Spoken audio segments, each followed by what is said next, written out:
Responsibilities. Percy was spending the night at the shed at the big station. He was due to take trucks back to Thomas's branch line the next morning, and the bigger engines were glad to see him. "Well, well, little Percy," said Gordon grandly. "It's nice to have you with us for a change. I trust you, Thomas, and Toby are running that branch line of yours efficiently." "I think so, Gordon," Percy replied, though he wasn't quite sure what efficiently meant. "That's right," rumbled the big engine. "No late trains or angry passengers. An efficient railway is a great responsibility, as I, of course, know only too well. What the Fat Controller would do without me to keep things running smoothly, I can't imagine. Henry and James do their best, but someone has to keep a responsible eye on things. It must be splendid to race along with a train of heavy coaches," sighed Percy enviously. When you were ill that time, it took Thomas, Doug and me to move them, and then the three of us couldn't go very fast."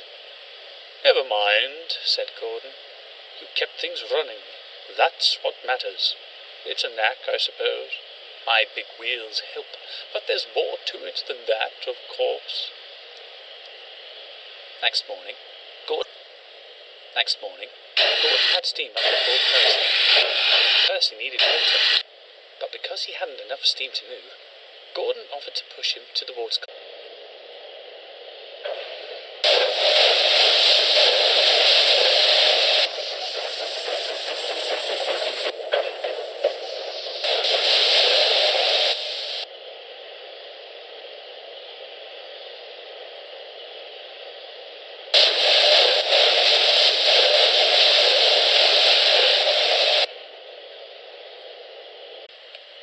"Thank you, Gordon," said Percy gratefully.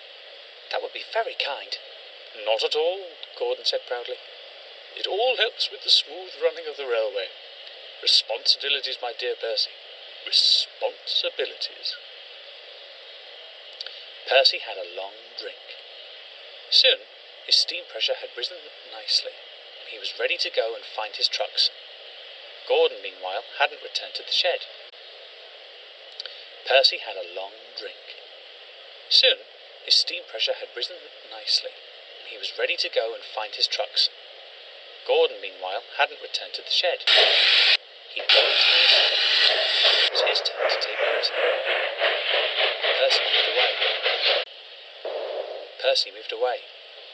Gordon tried to follow him, but he found he couldn't. "Come on, Gordon," said his driver. "We haven't got all day. Your train is due out in an hour." "I can't move," Gordon groaned furiously. "I've got cramp. I can't move my pistons." "Jammed valves, I reckon," groaned Gordon's driver. The fireman went to find an inspector, buckled up gently to Gordon's car. Coughing hard, he managed to push Gordon back into the shed.